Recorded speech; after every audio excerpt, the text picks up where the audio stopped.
الحمدللہ رب العالمین والصلاة والسلام علی سید الانبیاء والمرسلین والعاقبۃ للمتقین۔ محترم حاضرین مسجد اور عزیز بچوں، السلام علیکم ورحمۃ اللہ وبرکاتہ۔ اعوذ باللہ من الشیطان الرجیم، بسم اللہ الرحمن الرحیم۔ یا لیتنی اتخذت مع الرسول سبیلا یا ویلتا لیتنی لم اتخذ فلانا خلیلا۔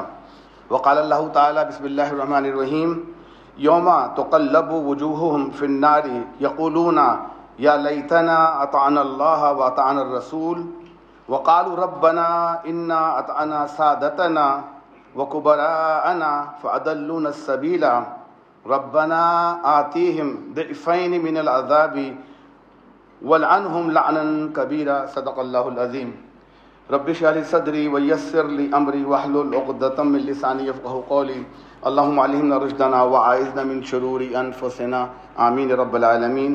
اللہم صلی علی محمد وعلی آل محمد کما صلیت علی ابراہیم وعلی آل ابراہیم انک حمید مجید۔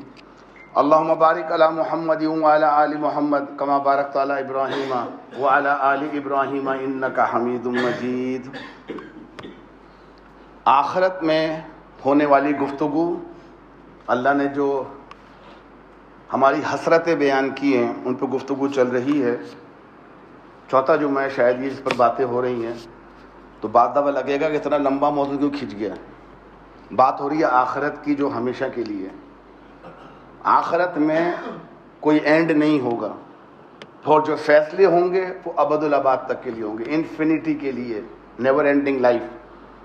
تو جب وہ زندگی ختم نہیں ہونی ہے تو جو خوشخبریاں لے کے جنت میں چلے جائیں گے ان کی زندگی عمر بھر خوشخبری میں رہے گی، وہ کبھی ختم ہی نہیں ہوگی۔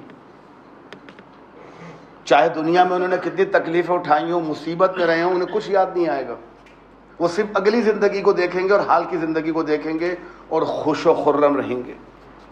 دوسری طرف جنہوں نے دنیا کی زندگی کو سب کچھ سمجھ لیا، اس دنیا کی زندگی کو آخرت سمجھ لیا، یہاں رہنا کھانا پینے کو ہمیشہ کے لیے سمجھ لیا، اور وہ نہ کر سکے جو کرنا چاہیے تھا، تو ان کے لیے پھر عذاب ہے، اور وہ بھی نہ ختم ہونے والا ہے، اور پھر انہیں عمر بھر پچھتاوا رہے گا پچھلی زندگی کا۔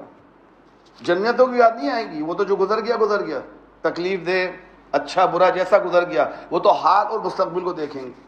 لیکن جن کا ہم ذکر سن رہے ہیں قرآن کے اندر، یہ وہ لوگ ہیں جو اپنے ماضی کو یاد کر کر کے اپنا حال بھی خراب کریں گے، اور مستقبل تو ہی خراب ان کا، کیونکہ وہاں سے واپسی نہیں ہے۔ تبھی کہتے ہیں قرآن شریف کو پڑھنا اس لیے ضروری ہے۔ افسوس کا مقام ہے آج اگر آپ دنیا پہ نگاہ ڈالیں، ہم نے پورا دین جو سمجھا ہے وہ مولویوں سے، خطیبوں سے، ذاکروں سے، یوٹیوب سے، انسٹاگرام، سوشل میڈیا سے سیکھا ہے۔ ہم نے کبھی معلوم کرنے کی کوشش نہیں قرآن کیا کہہ رہا ہے، اور اگر پڑھ بھی لیا ہے تو ایک دو دفعہ پڑھ لیا، کافی سمجھ لیا، باقی پھر وہی اپنی روٹین۔ قرآن نہ ختم ہونے والی کتاب ہے، اس کو بار بار پڑھنا ہے، اور اس طرح پڑھنا ہے کہ سمجھ میں آئے، اور کسی کی سمجھ میں مکمل قرآن آ ہی نہیں سکتا، اس لیے عمر بھر پڑھنا ہے۔ ہاں، اس کو پڑھنے کے بعد جو ہم سے زیادہ پڑھے لکھے لوگ ہیں، ہم سے زیادہ تقوی والے لوگ ہیں، جنہوں نے اپنی زندگیاں کھپا دی ہیں قرآن کی تعلیم میں، ان کے ساتھ بھی رہنا ہے، ان کو بھی سننا ہے، ان سے بھی علم حاصل کرنا ہے۔ لیکن آج کل مسئلہ صرف یہ ہو گیا کہ ہم صرف اس کو سننا چاہتے ہیں جو میری زندگی کے اوپر سٹیمپ لگاتے کہ تم ٹھیک ہو، تم ٹھیک ہو، ہم اس کو سننا چاہتے ہیں۔ ایسے شخص کو ہم سننے کے روادار ہی نہیں جو یہ کہہ دے کہ تم جو کر رہے ہو غلط کر رہے ہو، یہ ہم سننا نہیں چاہتے۔ ہم وہ لوگ ہیں جو حقیقت سے آنکھیں بند کر کے بیٹھنا چاہتے ہیں، بس جیسی گزر رہی گزرنے تو۔ انشاءاللہ اس پر ایک موضوع تیار ہو رہا ہے، وہ کہ ہماری ایک نیا جملہ استعمال ہو رہا ہے آج کل کہ جناب دین پر عمل کرنا تھوڑا مشکل ہے۔ وہ آپ نے 6 گوشے جو بتائے تھے بالکل بہت اچھے ہیں، بہت عمدہ، بہت اعلیٰ، میں مانتا بھی ہوں، اور آپ جو حسرتیں بیان کر رہے ہیں بالکل یقین ہے، لیکن تھوڑا ماڈرن انلائٹمنٹ ہونی چاہیے زندگی کے اندر، نہ مطلب کہ تھوڑی کہ 14 سال پرانی زندگی گزاریں گے ہم۔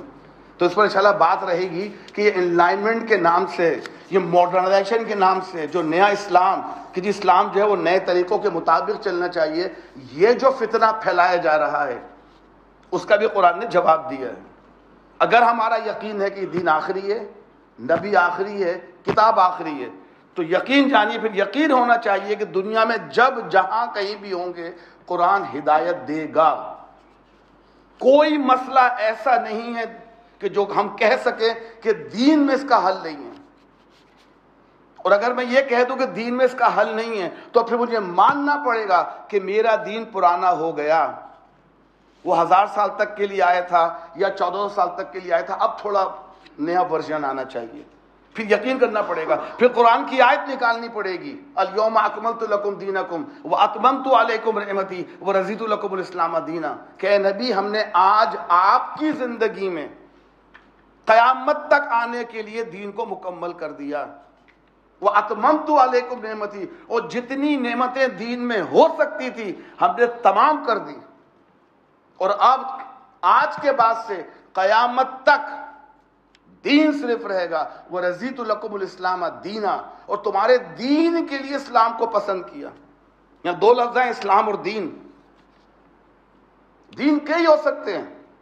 دین الملک قرآن نے خود استعمال کیا سورہ یوسف کے اندر. دین الملک، بادشاہ کا دین، جمہوریت کا دین، امپریلزم کا دین، کوئی بھی دین. ان تمام دینوں میں اللہ نے کس کو پسند کیا؟ اسلام کو. سمپل معنی اس آیت کے رضیت لکم الاسلام دینا، تمہاری زندگی گزارنے کے طریقے کو اللہ نے پسند کیا اسلام کے مطابق. تو اگر میں یہ سمجھوں کہ دین تھوڑا پرانا ہو گیا ہے تو انشاءاللہ اس پہ گفتگو تفصیل سے رہے گی. یہ دماغ میں خناس آ کیوں رہا ہے اور اس کا نتیجہ کیا نکل رہا ہے. فی الحال ہم سمجھ رہے ہیں کہ اللہ تعالیٰ نے جو حسرتیں ہماری بیان کی ہیں، جو پچھتاوے ہمارے بیان کیے ہیں، جو ریگریٹس ہم کریں گے، تو ہم نے دو سمجھ لیے تھے. اعمال میں کمی، کہ ہم زیادہ عمل نہیں کر پا رہے، وہ جو اللہ کو مطلوب ہے. عمل شاید ہم بہت کر رہے ہوں، لیکن شاید اللہ کو وہ منظور نہیں ہے، وہ اللہ کے دین کے مطابق نہیں ہے. پہلے ہم نے وہ سمجھا تھا. پھر ہم نے سمجھا تھا کہ نیک اعمال وہ جو اللہ اور رسول نے بتائے ہیں. یہ قرآن صرف ایک ٹیکسٹ بک ہے. اگر کوئی صرف ٹیکسٹ بک اٹھا لے اور یہ سمجھے کہ میں اس قرآن کو 18-19 جو لغات لکھی ہوئی ہیں، ڈکشنریز لکھی ہوئی ہیں، میں ان کے ذریعے سمجھنے کی کوشش کرتا ہوں، باقی کوئی سورس نہیں. کیونکہ ہم سمجھتے ہیں قرآن اللہ کی آخری کتاب ہے، اس میں غلطی کی گنجائش نہیں ہے. تو میں اس کو، اور سب کے لیے اترا ہے، تمام لوگوں کے لیے اترا ہے، تو میرے لیے بھی اترا ہے، تو میں اس کو عربی سے سمجھتا ہوں. عربی میری زبان نہیں ہے، یا جس کی عربی زبان بھی ہے، اگر وہ صرف قرآن کو اٹھا لے اور اس کو قرآن کو سمجھنا شروع کرے اور کوئی سورس استعمال نہ کرے، نہ نبی، نہ صحابہ، نہ تابعین، اور نہ آج کل کے بڑے بڑے علماء، عین ممکن ہے کہ وہ حق تک پہنچ جائے گا. اس کی نیت نیک ہوگی، پہنچ سکتا ہے. لیکن وہ جو سمجھے گا وہ اوروں کو بھی سمجھ میں آنا چاہیے. یعنی اس نے جو دین سمجھا ہے وہ اکثریت کا دین ہوگا. یہ ناممکن ہے کہ ایک شخص کو صرف دین سمجھ میں آئے، باقی ساری کی ساری قوم غلط ہو. اور یہ ہوا ہے تاریخ میں اور ہو رہا ہے کہ چند شخص خلوص سے اٹھے. ہمیں ان کے خلوص میں کوئی شک نہیں ہے. خلوص کے ساتھ اپنی زندگی لگا دی دین کو سمجھنے کے لیے، کیونکہ اس زمانے میں جو دین کا بیڑا غرق کر دیا تھا وہ اس سے متنفر ہو گئے تھے. تو انہوں نے کہا میں دین کو تھوڑا اثر نو سمجھتا ہوں. تو دین سمجھا انہوں نے، ظاہر زندگی لگا دی خلوص کے ساتھ. لیکن جو خیالات پیش کیے، کوئی دوسرا شخص موجود نہیں جو ان کے خیالات کی تائید کر سکے. کیسا کہ ہاں جو آپ نے بات کہی، اب بالکل اکیلے اپنی فیلڈ کے اندر اکیلے، یا چند لوگ بعد میں آ گئے. تو یہ تو ناممکن ہے کہ اللہ کا آخری دین جس کے لیے آپ صلی اللہ علیہ وسلم کو مبعوث کیا گیا وہ چند 100 کو سمجھ میں آئے اور باقی 1.5 بلین وہ کچھ اور دین فالو کر رہے ہیں. اب یہ تو ممکن نہیں کہ 1.5 بلین ایک طرف اور چند 100 ایک طرف، چاہے وہ اپنی فیلڈ کے PhD سے بھی اوپر کی چیز ہو. یہ ناممکن ہے، یہ ہو نہیں سکتا کہ اکثریت کو سمجھ میں نہ آئے اور چھوٹی سی اقلیت کو سمجھ میں آ جائے. تو اگر قرآن کو سمجھنا ہے تو مجھے لازماً یہ معلوم کرنا پڑے گا کہ اس کے لانے والے نے کیا کیا. اور یہ بار بار ہم کہہ رہے ہیں آپ سے، ان دو کے بغیر قرآن سمجھ میں نہیں آئے گا، اللہ کا دین سمجھ میں نہیں آئے گا. قرآن سمجھنا ہے، نبی کی سیرت پڑھنی پڑے گی، تب سمجھ میں آئے گا کہ فلاں آیت کا مطلب کیا تھا، نبی نے کیا کر کے دکھایا. کس چیز کی تعلیم دی، کس بات کا حکم دیا. تو جو بھی قرآن کو حدیث اور سیرت سے دور کرے گا اسے قرآن سمجھ میں نہیں آنے کا. تو پریکٹیکل نبی کی ذات ہے، اور ان دو کو ہم نے زندگی کا محور ایکسس بنانا ہے کہ جب تک اب سانس باقی ہے قرآن کو سمجھنا ہے اور سیرت کو سمجھنا ہے. میں حدیث کی بات نہیں کر رہا ہوں، حدیث سیرت میں شامل ہے. سیرت ایک بالکل کنٹینیوس لائف ہے جس کے اندر حدیثیں موجود ہیں. یہ پڑھنا پڑے گی، نہیں پڑھیں گے تو زندگی گزر رہی ہے، گزر جائے گی. پھر یہی کچھ ہوگا جو 3 جملوں سے سن رہے، پھر ہم بھی شاید ان میں شامل ہوں جو یہ جملے کہیں گے. آج ہم جس گروپ کی بات کریں گے، ہم نے اعمال کو سمجھ لیا، نیک اعمال کو سمجھ لیا کہ جس پر لوگ پچھتاوے کا اظہار کریں گے. اب ایک تیسرا کہ لوگ جو پچھتاوے کا اظہار کریں گے دوست کے متعلق. دوست کے متعلق میں آپ کو ایک بڑی حدیث عجیب سی سنا دوں میں، کیونکہ وہ موضوع یہی ہے ہمارا. آپ صلی اللہ علیہ وسلم نے فرمایا، یہ سنن ابی داؤد اور سنن ترمذی میں اس کی روایت موجود ہے. آپ نے فرمایا کہ آدمی اپنے دوست کے دین پر ہوتا ہے. بڑی عجیب سی حدیث ہے. آدمی اپنے دوست کے دین پر ہوتا ہے، لہذا تم میں سے ہر شخص کو یہ دیکھنا چاہیے وہ کس سے دوستی کر رہا ہے. بظاہر تو بڑی عجیب سی بات ہوتی ہے کہ جی میں تو نہیں، میں تو مسلمان اپنے ماں باپ کی وجہ سے ہوں. حضور تو غلط کہہ نہیں سکتے، میرے فہم کا قصور ہو سکتا ہے، مجھے سمجھنے میں غلطی ہو سکتی ہے. آپ صلی اللہ علیہ وسلم کی طرف سوچنا بھی کہ آپ نے کوئی بات کہہ دی جس کا مطلب آپ کو نہیں معلوم تھا، اس کی حکمت نہیں معلوم تھی، اس کی فلسفی نہیں معلوم تھی، یہ سوچا اور کفر داخل ہو جائے گا میرے اندر، میں کافر ہو جاؤں گا انسٹنٹ، کوئی دیر نہیں لگے گی مجھے. یہ سوچنا بھی، ہاں یہ دیکھنا پڑے گا کہ حدیث صحیح ہے یا نہیں ہے. 2 راوی دوست کے امام وہ اس کو روایت کر رہے ہیں کہ آدمی اپنے دوست کے دین پر ہوتا ہے. اور یہ جوان بچے اچھی طرح جانتے ہیں کہ اس کا مطلب کیا ہے. جوانی میں انسان کس کے ساتھ زیادہ ٹائم گزارتا ہے؟ وہ کالج میں ہوتا ہے، بازار میں ہوتا ہے، یہ 2 جگہ ہیں. یہ ٹیوشن پہ ہوتا ہے. ماں باپ ساتھ نہیں ہوتے ہیں. گھر وہ آتا ہے کھانا کھانے کے لیے، تھوڑی دیر سونے کے لیے، تھوڑا ٹی وی دیکھنے کے لیے، اور 2-3 گھنٹے ماں باپ کے ساتھ گزارنے کے لیے. اب تو وہ بھی گئے، اب تو ماشاءاللہ موبائل فون نے تو وہ بھی گھر آ کے بھی دوست نہیں چھوڑتے ہیں، کیونکہ انسٹاگرام، فیس بک، ان پر وہ ماں باپ سے تو بات نہیں کر رہا ہوتا ہے، وہ دوستوں سے کر رہا ہوتا ہے رات کے 2-3 بجے تک، ماں باپ سے نہیں. ہاں جس دن مدر ڈے آئے گا I love you mom, father day I love you, بس یہ ہم ڈیز بناتے ہیں. اب دوست کا ڈے کبھی نہیں آتا. آپ نے کبھی سنا آج فرینڈس ڈے ہے؟ Every day is a friends day. ان کے ساتھ زیادہ ٹائم گزرتا ہے، کالج میں، ٹیوشن پہ، بازاروں میں، گھومنے پھرنے میں، کھانے پہ. اور ویکینڈ اگر بورنگ کرنا ہے تو ماں باپ کے ساتھ جاؤ، لطف اٹھانا ہے تو دوستوں کے ساتھ جاؤ. یہ بیٹھے سارے جوان بچے پوچھ رہے سے کہ میں غلط کہہ رہا ہوں، سوائے 1-2 کو چھوڑ کے. تو تبھی تو حضور نے کہا تھا نا، نبی اللہ کے ہیں، اللہ بتا رہا ہے کیا ہونے والا ہے. دوست کے دین پر ہوتا ہے. جیسے دوست ہوں گے ویسے ہی ہم ہوں گے. آپ کی بڑی پیاری حدیث ہے، متفقون علیہ حدیث ہے، ابو مشاصر اس کے راوی ہیں کہ ہم اچھے دوست اور برے دوست کی مثال دی ہے آپ نے کہ اچھے دوست کون سے ہوتے ہیں اور برے دوست کون سے ہوتے ہیں. اچھے دوست کی مثال دی آپ نے اس کو جو عطر بیچنے والا ہو، عطر بیچنے والے کی مثال دی آپ نے. حدیث سنی ہوگی بہت دفعہ شاید یہ کہ اگر میں عطر والے کو دوست بناؤں گا تو 3 چیزیں ہو سکتی ہیں. یا تو میں اسے عطر خریدوں گا، خوشبو آئے گی، یا اچھا دوست ہوگا تو مجھے عطر تحفے میں دے دے گا، لو یہ تحفہ ہے تمہاری. اور اگر میں کچھ بھی نہ کروں، صرف عطر والے کی دکان میں کچھ عرصہ بیٹھ کے اٹھوں روزانہ، تو اس کی دیواروں پر، اس کے صوفوں پر، اس کے شیشوں پر کیا لگا ہوا ہے؟ عطر. میں کچھ بھی نہ خریدوں، دکان سے نکلوں گا تو عطر کی خوشبو لے کے نکلوں گا. کیا پیاری مثال دی ہے کہ میں دین پہ چلنے والا نہ بھی ہوں، اگر دین والے کے ساتھ بیٹھوں گا تو کچھ نہ کچھ دین لے کے اٹھوں گا. شاید نماز کا وقت ہو، وہ نماز پڑھنے جا رہا ہو، میں نہ پڑھنے والا ہوں، مجھے کہ اٹھو نماز پڑھ لو. اب اسلام کو شرما حضوری میں شرم تو آئے گی کہ نماز کے لیے کیسے منع کروں میں؟ اٹھ جائے گا چاہے عادی نہ بھی ہو. گانے سننے کا شوقین ہو، دکان میں داخل ہوا، گانے نہیں چل رہے، وہاں تو قرآن کی آیتیں لکھی ہوئی ہیں، تو کم از کم اتنی دیر تک گانے سے تو محفوظ ہو جائے گا نا، گندی باتوں سے، گندے لطیفوں سے. تو جب تک وہ اچھے دوست کے ساتھ رہے گا اچھی باتیں سیکھ کے اٹھے گا نا. یہ مثال دی آپ صلی اللہ علیہ وسلم نے. اور برے ساتھی کی مثال دی ہے کہ جو بھٹی پھونکنے والے ہوتے نا, جو جہاں لکڑی کا کام ہو رہا ہو یا کوئی لوہا ٹائپ کا کام ہو, اگر میں وہاں بیٹھوں گا آگ کا کام ہو رہا ہو تو چنگاریاں اڑیں گی. چنگاریاں اڑیں گی تو عین ممکن ہے چنگاری میرے کپڑوں پہ گر جائے اور سوراخ ہو جائے, اور نہیں تو وہاں سے اٹھوں گا تو دھوئیں کی بدبو تو لے کے اٹھوں گا. جو سگریٹ پینے والے حضرات ہیں ان کو بتا دو کہ ان کو سگریٹ کی بو نہیں آتی ہے. میرے ایک عزیز نے مجھ سے پوچھا تھا کہ ہمیں تو سگریٹ کی بو نہیں آتی. میں نے کہا بالکل, کبھی گائے کو اپنے گوبر کی بو آئی ہے؟ وہ تو اسی کی ہے نا. اس سے پوچھو جو سگریٹ نہ پیتا ہو.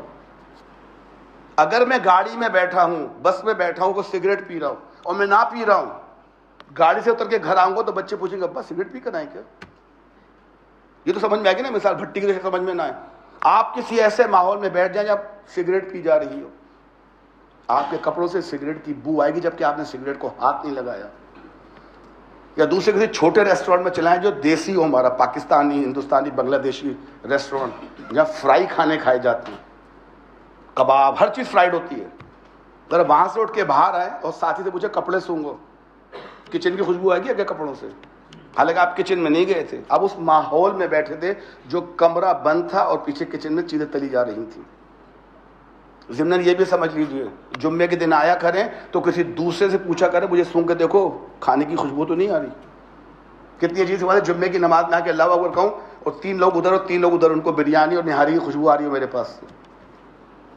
یہ بھی آداب کے خلاف ہے. تو آپ صاحب کی حدیث کا جو مفہوم تھا کہ جیسے دوست ہوں گے وہی تمہارا دین ہوگا. بحر الانوار کتاب ہے ہمارے شیعہ حضرات کی, اس کی ایک حدیث پڑھی لیکن وہ جو ہے وہ چونکہ مجھے حوالہ نہیں مل سکا, صرف کتاب کا حوالہ تھا, لیکن بتا رہا ہوں کہ امام کے جو امام ہیں ان کی طرف ایک حدیث منقول کی گئی ہے کہ حضرت علی کا قول ہے. وہ معصوم لکھا تھا تو حضرت علی کا ہی ہوگا. اچھا لگا تو بیان کرو, ظاہر ہے حضرت علی سے ہمارا کوئی بیر تو نہیں ہے, وہ اہل بیت میں شامل ہیں, ہمارے لیے اتنے ہی اہمیت والے ہیں جتنے ہمارے علتشی بھائیوں کے لیے. تو ان کا ایک منقول ایک قول ان کا لکھا ہے کتاب کے اندر, بحر الانوار کے نام سے کتاب ان کی بڑی مشہور, بڑی ان کی مستند کتاب سمجھی جاتی ہے ہمارے علتشی حضرات کی. اس میں لکھا ہے کہ دوست وہ بناؤ جس کو دیکھ کے تمہیں خدا یاد آئے. دیکھیں نا, نبی نے جو بات کہی ہے علی کو کسی اور انداز سے سمجھا رہے کہ دوست وہ بناؤ جس کو دیکھ کے تمہیں خدا یاد آئے. اب ان دونوں حدیثوں کو جمع کر لیجئے, جو حضرت علی سے منقول ہے, حضرت موسیٰ اشعری سے منقول ہے کہ جیسے دوست ویسا بندہ. اب دیکھیں حسرتیں کیا ہوں گی اس دن. میں نے بھی آپ کے سامنے جو آیت تلاوت کی تھی سورہ فرقان کی, اس کے اندر الفاظ ہیں ظالم انسان اپنے ہاتھ چبائے گا, یعنی جب وہ قیامت کے دن پیش ہوگا اور جب اس کو کتاب دی جائے گی اقرا کتابک, یہ پڑھو اپنی کتاب, آج تمہارے حساب کتاب کے لیے صرف یہ کتاب کافی ہے. ابھی انٹرویو نہیں ہوگا اللہ کے ساتھ تمہارا, اللہ کچھ نہیں بولے گا, تمہاری کتاب پڑھ لو جس میں سب کچھ اپلوڈ ہوا ہے تمہاری پیدائش سے لے کے تمہاری وفات تک, ایک ایک چیز دیکھ لو. اب وہ ویڈیو کی فارم میں ہوگی, آڈیو فارم میں ہوگی, اللہ عالم, لیکن انسان دیکھ لے گا. گبانے کے شاید ہوا ویڈیو میں ہوگی تو اس کو پھر ان پڑھ بھی دیکھ سکے گا نا. ان پڑھ کو پڑھنا نہیں آتا, ویڈیو دیکھنے تو آتا ہے نا کہ میں کیا کر رہا تھا کیا نہیں کر رہا تھا, اللہ عالم. تو اس دن وہ کہے گا, اپنے ہاتھ چبائے گا اور کہے گا کاش, یا ویلتا, یہ ویلتا کا تو لفظ یاد کر لیں, یا ویلتا, یا لیتنی, یا ویلتا لم اتخذ فلانا خلیلا, کاش میں نے فلاں شخص کو خلیل نہ بنایا ہوتا. ایک ہوتا ہے صدیق دوست, ایک ہوتا ہے خلیل بے انتہا گہرا. حضرت ابراہیم علیہ السلام کو خلیل اللہ کہا گیا ہے, صدیق اللہ نہیں کہا گیا. خلیل اللہ جو خلوت میں بھی دوست ہو. خلیل خلوت سے نکلا, اکیلے تنہائی کے اندر بھی. خلیل وہ جو تنہائی میں بھی آپ کا دوست ہو. تو شخص اس دن کہے گا سورہ فرقان کی آیت میں 28 میں, کاش میں نے فلاں شخص کو دوست اپنا خلیل نہ بنایا ہوتا.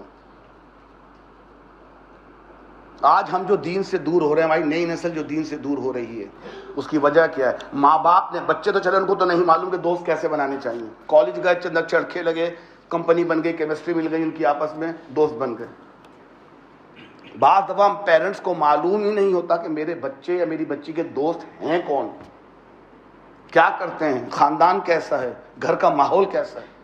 یہ ہمارے رواج ہی نہیں ہے.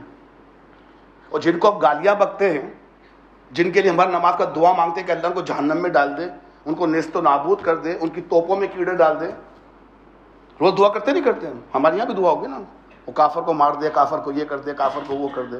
وہ کافر اپنے بچوں کے دوستوں کو گھر بلواتا ہے بہانے سے، کبھی سالگرہ کے نام پہ، کبھی فلاں کے نام پہ، کبھی فلاں کے نام پہ، اور بلا کے چھوڑتا نہیں ہے، ان کے ساتھ ٹائم گزارتا ہے۔ باربیکیو ہو رہا ہے، باپ بھی ہیں بچے بھی ہیں، اور دیکھ رہے ہیں کہ بچے کے دوست آپس میں بات کیا کر رہے ہیں۔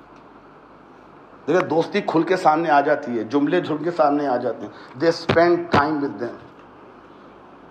اور باہر کے ملکوں میں یہ سلیپ اوور کا کانسیپٹ ہے، وہ غلط، اور اسلام میں جو بھی ہم کو نہیں کہتے، اسلام میں کوئی ممانعت ہے اس چیز کی۔ بچوں کے دوستوں کو اپنے گھر بلا کے کہتے ہیں اسپینڈ دا نائٹ، یا اپنے بچوں کو دوسروں کے گھر بھیجتے ہیں۔ شاید حضرت عمر کا قول سن لیا ہو کافروں نے، ہم نے تو سنا نہیں۔ آپ کسی کو نہیں جان سکتے جب تک 3 کام نہ کر لیں، سودا نہ کر لیں اس کے ساتھ کے مال دل کا، یا سفر نہ کر لیں ان کے ساتھ، اور تیسرا میرے ذہن میں بھی نہیں آ رہا ہے، اس پہ تھا سفر نہ کیا ہو، پڑوسی۔ جب کوئی آپ کے ساتھ رہے گا ایک رات کے لیے تو کھل کے آ جائے گا نا کیسے مزاج ہیں، پتہ چلے گا فجر میں اٹھتا ہے کہ نہیں اٹھتا، عشاء پڑھتا ہے کہ نہیں پڑھتا ہے، باتیں کیسی، گفتگو کیسی۔ ہم نے کبھی کوشش کی ہے؟ جو کر رہے ہیں الحمدللہ، اور جنہوں نے نہیں کیے سوچے ذرا، اگر مجھے میرے دوست بچوں کے دوستوں کے بارے میں نہیں پتا تو کیا پتا حضور کی حدیث کے مطابق میرا بچہ میرے دین کے بجائے اپنے دوست کے دین پر ہو، جس کو مجھے پتہ ہی نہیں ہے۔ کیا پتا وہ دہریہ ہو، منکرین حدیث ہو، کیا پتا وہ کافر ہو، مجھے کیا پتا، مجھے تو پتہ ہی نہیں ہے کچھ۔ اس نے کہا جا رہا ہوں، نے کہا جاؤ۔ اب باپ نے کہا گھر بلایا کبھی دوستوں کو؟ سوچے اس پہ ذرا کہ میں اپنے خود بچے کا دشمن تو نہیں ہو رہا ہوں، وہ بچی کا بھی، لڑکوں کی بات نہیں کر رہا ہوں، لڑکی کا بھی، کہ جس گھر میں وہ جاتی ہے دوستوں کے پاس وہاں پردے کا رواج ہے یا نہیں ہے۔ کیسے ممکن ہے اپنی بچی کو میں جانے دوں اپنے حضور کی حدیث کے، اپنے دوست کے دین پر ہوگی وہ تو اس دن بندہ تمنا کرے گا کاش میں نے فلاں شخص کو دوست نہ بنایا ہوتا، میں نے دوست اس کو بنایا ہوتا جو مجھے دین پہ لے کے چلتا، جس کو دیکھ کے مجھے خدا یاد آتا۔ تو اگر ہماری زندگی میں چیز نہیں آئی ہے تو اب سے شروع کر دیں، ورنہ ہوگا کیا؟ کل آیت میں بول رہا ہوں گا بیٹھ کے، اور وہاں سے واپسی کوئی نہیں ہوں۔ اس میں تو خود ایک الگ موضوع خطبہ ہو سکتا ہے دوستوں کے متعلق، بڑے اس پہ احادیث موجود ہیں، قرآنی آیات موجود ہیں اس کے اوپر کہ دوست کیسے ہونے چاہیے۔ اپنے بچوں کو اس بات کی تربیت دیں کہ تمہارے دوست تمہارے پاس آئیں تو انہیں دیکھ کے دین یاد آئے۔ نماز کا تم نے بھی خیال رکھنا کہ اگر باہر جاتے ہو نماز کا وقت تو پہلے نماز پڑھنی ہے، دوست نہیں پڑھتے تو پیار سے ساتھ لے کے جانا ہے، یہ نہیں کہ ان کی وجہ سے تم جماعت چھوڑ دو، کہ جو باہر گئے ہوئے تھے پکنک پہ تھے فلاں پہ تھے دھمکا پہ تھے وہ نماز نکل گئی، تو وہ دوست کے دین پر ہو گیا کہ نہیں ہو گیا؟ انہوں نے بھی نہیں پڑھی، بیٹے نے بھی نہیں پڑھی، یا بیٹی نے بھی نہیں پڑھی۔ تو دوست دیکھے کیسے ان کے ہیں، انہیں پچھتاوے ان کے بھی ہوں گے، میری اولاد کے بھی اور میرے بھی ہوں گے۔ دوسرا گروپ یہ سرداروں لیڈروں کے متعلق ہے، بڑے یا ہمارے گاؤں کے سردار یا میرے گھر کا کوئی بڑا یا میرا رہنما یا میرا سیاسی لیڈر، اللہ ان کے لیے کیا فرماتا ہے؟ جس روز ان کے چہرے آگ پر الٹ پلٹ کیے جائیں گے، یہ ان کا ذکر ہو رہا ہے جو جہنم میں جائیں گے، اس وقت وہ کہیں گے کاش یا لیتنا، کاش ہم نے اللہ اور رسول کی صلی اللہ علیہ وسلم کی اطاعت کی ہوتی، اور کہیں گے اے ہمارے رب ہم نے اپنے سرداروں اور اپنے بڑوں کی اطاعت کی اور انہوں نے ہمیں راہ راست سے بے راہ کر دیا۔ اس دن وہ دعا کریں گے اے رب ربنا آتہم ضعفین من العذاب، یا اللہ ان کو ڈبل عذاب دے اور سخت لان تان کر۔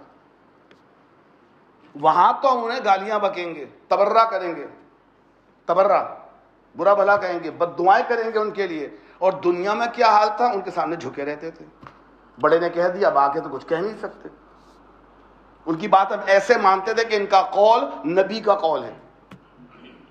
آج ہماری یہ صورتحال ہے کہ نہیں؟ ایسے ایسے رنگین چمکیلے مولوی آ رہے ہیں آج کل، ماشاءاللہ جیسی شیروانی ویسا ان کا امامہ، میچنگ، جوتے بھی اسی میچنگ کے، اور آ کے کہہ رہے رسول صلی اللہ علیہ وسلم بڑے سادہ سے انسان تھے، کالی کملی والے تھے، سفید امامہ پہنتے تھے، اور خود کا حال دیکھیں کہ لگتا ہے دولہا بنے کھڑے، بس لڑکی تیار ہو تو ابھی نکاح ہو جائے ان کا، ایسی زرد برق شیروانیاں اور مہنگی، 1,00,000 2,00,000 کی شیروانی کہاں سے تمہارے پاس آ گئی؟ اتنا پیسہ کہاں سے آیا؟ وہ جی میرے مرید بیچارے محبت کرتے ہیں دے جاتے ہیں۔ یہ ہے کہ نہیں آج حال ہمارا؟ ہمارے آج کل کا عالم یا آج کل کے جو امام ہیں، جب تک وہ کالے رنگ کا کوئی بڑا امامہ پہن کے سنہری پٹی نہ، وہ نہیں آتے محفلوں میں، پتہ چلے کہ میں عالم ہوں۔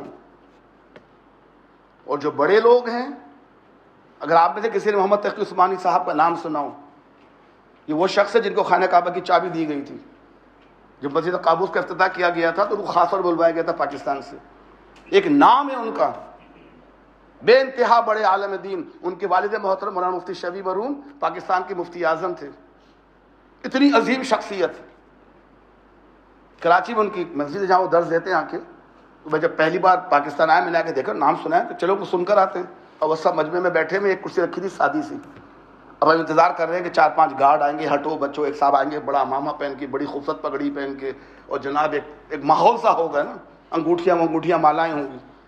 وہ دیکھا ایک بوڑھا سا شخص چلا رہا، دبلا پتلا، بالکل دبلا پتلا، لال رنگ کی داڑھی، چھوٹی سی ٹوپی پہنی، آگے کرسی پہ بیٹھ گئے۔ میں نے کہا شاید ان کے کوئی شاگرد ہے، ابھی افتتاح کریں گے، کچھ خیالات کریں گے صدر محترم کے لیے۔ ہماری ہوتا ہے نا، پہلے صدر کو ڈائریکٹ تھوڑی بٹھاتے ہیں، پہلے ان کی تعریف میں قلابے ملا جاتے ہیں، حکیم مولت اور شیخ الحدیث اور فلاں ڈھمکا، پہلے 15 منٹ کا خطبہ ہوگا تعریف کا، پھر وہ آئیں گے۔ تو میں دوست سے پوچھا وہ کہاں ہیں؟ یہ تو بیٹھے ہیں، بالکل عام کپڑوں میں، سادہ سے آدمی۔ یہ ہے علم اور تقویٰ جو نظر آئے، کچھ نہیں، عام بندوں میں کھڑے ہو تو پہچانے بھی نہ جائیں کہ یہ عالم دین ہے، ایک عام سے بوڑھے آدمی لگیں گے۔ لیکن آج کل کے ہمارے مولوی حضرات ماشاءاللہ وہ بالکل دور سے نظر آتے ہیں، ان کے امامے، ان کے جبہیں، ان کے کپڑے، ہر چیز الگ، 15-20 انگوٹھیاں ان کے ہاتھوں میں۔ تو اللہ پھر قیامت کے بندے کہیں کاش میں نے ان کی بات نہ مانی ہوتی۔ اللہ فرماتا ہے سورہ بقرہ کے اندر، جب وہ سزا دے گا اس وقت کیفیت یہ ہوگی کہ وہی پیشوا اور رہنما، یہ ان کے لیڈرز جن کی یہ بات مانتے تھے، اور ان کی بات کو اس طرح مانتے تھے کہ اللہ رسول کی بات مانی جا رہی ہے، جن کی دنیا میں پیروی کی گئی تھی، جن کو مانا گیا تھا، تو وہ بڑے اس دن اللہ سے کہیں گے اللہ ہم تو ان کو نہیں جانتے، ہم نے غلط بات کی تھی، ان کو مجبور تو نہیں کیا تھا، ہم نے ان کا ہاتھ تو نہیں پکڑا تھا، ان کو ڈنڈے تو نہیں مارے تھے، اے اللہ تو ان کو دفع کر یہاں سے، لا تعلق وی ڈونٹ نو دیم۔ تو جن کی دنیا میں مانتے رہے، رسول کی نہیں مانی، اللہ کی نہیں مانی، ان کی مانتے رہے، وہ سب ہم سے کہیں گے اللہ میں تو ان کو جانتا ہی نہیں، ان سب کو ہٹا دے میرے پاس سے۔ اور ساری چیزیں کٹ جائیں گی جو ہم نے وسیلے سمجھ رکھے تھے، جیسے دعا کرائیں گے تو فلاں کام ہو جائے گا، فلاں کام ہو جائے گا، فلاں کام ہو جائے گا۔ اور وہ لوگ دنیا میں جو ان کی پیروی کرتے تھے، اب اس دن وہ تمنا کریں گے کاش اگر آج، تبرہ کریں گے ان کے اوپر کہ ہمیں ایک موقع دیا جاتا تو جس طرح آج یہ بڑے ہم سے لا تعلقی بیزاری کا اظہار کر رہے ہیں، ہم ان سے بیزار ہو کر دکھا دیتے۔ We would not have listened to them۔ یوں اللہ ان کے جو اعمال دنیا میں کر رہے ہیں ان کے سامنے لائے گا، اور یہ حسرتوں اور پشیمانیوں کے ساتھ ہاتھ ملتے رہیں گے، مگر آگ سے نکلنے کی کوئی راہ نہ پائیں گے۔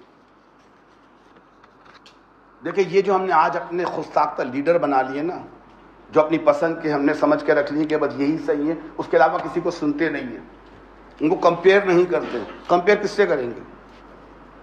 ہمارے کے 2 بڑے ماشاءاللہ مولوی ہیں جو مرغوں کی طرح لڑ رہے ہیں یوٹیوب کے اوپر، نام نہیں لوں گا، سب جانتے ہیں ان کو، ادھر سے وہ کچھ کہتے ہیں، ادھر سے وہ کچھ کہتے ہیں، لڑ کے، اور قوم ان کے پیچھے لگی ہوئی ہے۔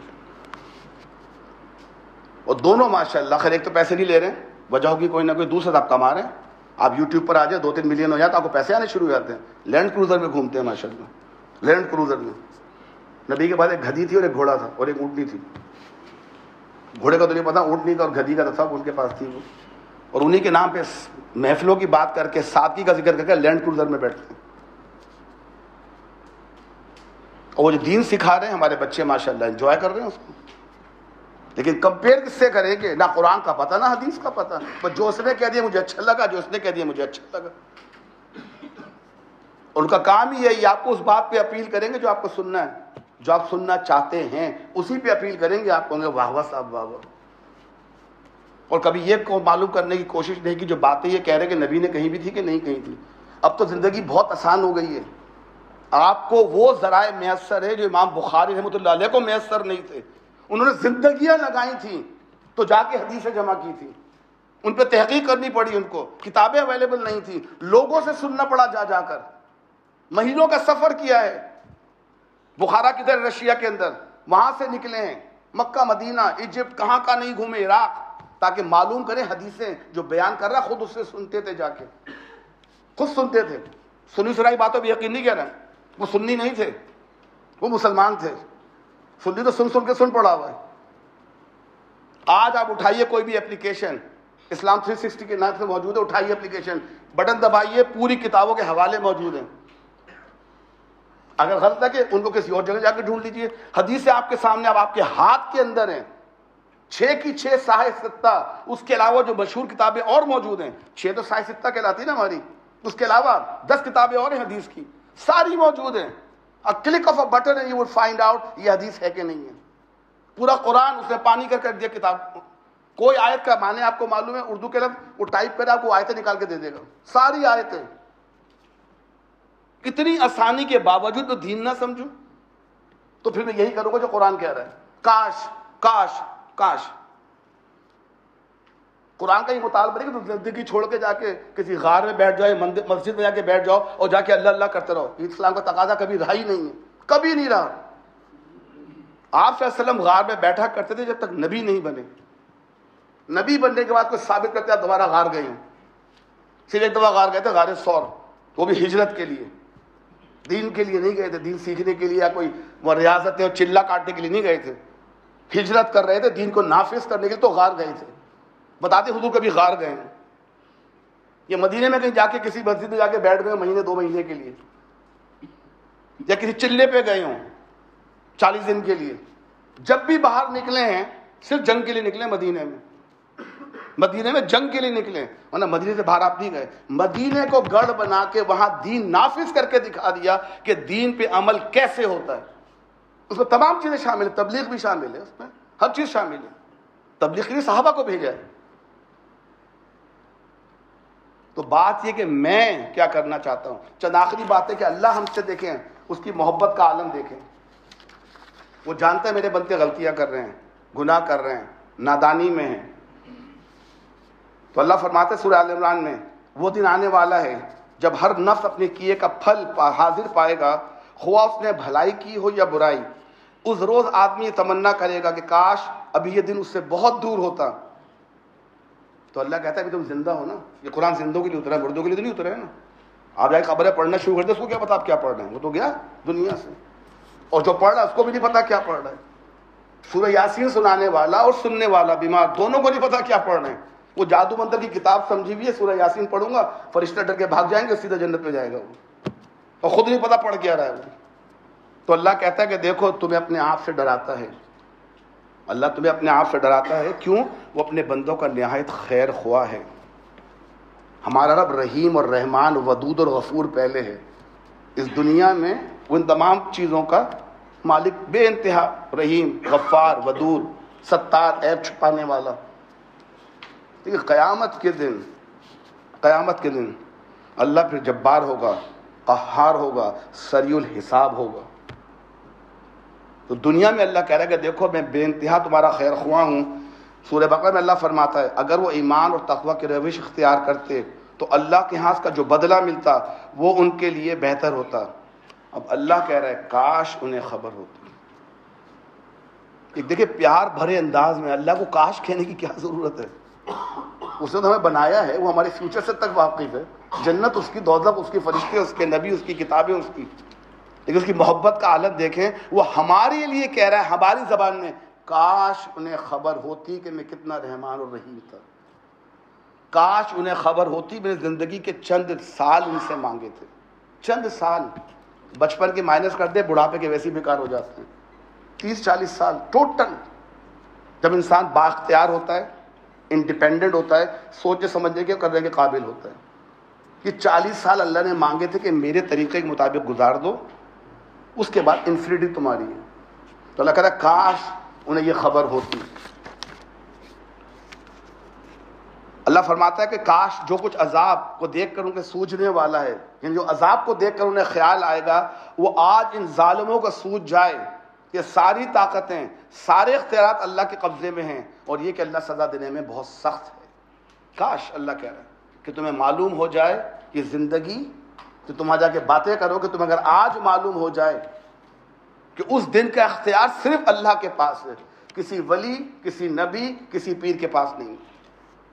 حدیث سنا کے بات ختم کرتا ہوں کہ آپ صلی اللہ علیہ وسلم جو ہمارے لیے بے انتہا رحیم اور غفور اور کریم ہیں اللہ کے بعد، ان کی جو حدیث کا مفہوم ہے کہ آپ صلی اللہ علیہ وسلم ہماری شفاعت کے لیے سجدے میں گریں گے، بولنے کی ہمت نہیں ہوگی، ڈائریکٹ آگے نہیں بولیں گے اللہ مجھے، سجدے میں گر جائیں گے۔ نبی فرماتے ہیں، کہتے ہیں کب تک میں سجدے میں رہوں گا اللہ جانتا ہے، سال، 2 سال، 50 سال، اللہ بہتر جانتا ہے میں کتنے عرصے سجدے میں رہوں گا اجازت مانگنے کے لیے کہ اللہ بولنے کی اجازت۔ تو لگا کہ اٹھیے کیا مانگتے ہیں، قربان جائے ہمارے نبی پہ، کیا مانگیں گے؟ امتی امتی ہے، اللہ میری امت، اللہ میری امت۔ اور کتنا شرمندگی کا مقام ہوگا کہ جو نبی میری بخشش کی دعا کر رہا ہے میں نے اس کے لیے کچھ نہیں کیا۔ ممتحن کتنا ہی رحیم دل ہو، شفیق ہو، بچے پہ کتنا ہی مہربان ہو، اسے پاس کرنے پر راضی ہو، بچہ ہی پیپر خالی چھوڑ کے آ جائے، ممتحن کیا کرے گا؟ ایگزامنر آنسر تو لکھنے سے رہا نا۔ جب بچہ کچھ لکھ کر ہی نہیں آئے گا بیچارہ کیا کر لے گا؟ دعا ہی کر سکتا ہے نا۔ اور اسکول اس کو پاس تو نہیں کرے گا کہ یہ فلاں ٹیچر نے کہا سفارش ہے اس کو پاس کر دیں، یہ ناممکنات میں سے، یہ ظلم ہے پھر ان کے اوپر جو پیپر کر کر آئیں کہ وہ پیپر کر کے پاس ہو رہے ہیں اور اس سفارش پہ دعا پہ پاس ہو رہا ہے۔ تو جو سفارش کر رہا ہے اس کو سفارش کرنے کا موقع تو ہم دیں۔ یہ سوچنے کا مقام ہمارے لیے۔ اللہ تعالیٰ سے دعا کہ جو باتیں میں نے بیان کی ہیں خود مجھے اس پر عمل کرنے کی توفیق عطا فرمائیں، جو حضرات سن رہے ہیں آگے پہنچا رہے ہیں ان کو بہترین طریقے سے عمل کرنے کی توفیق عطا فرمائیں۔ وآخر دعوانا الحمدللہ رب العالمین۔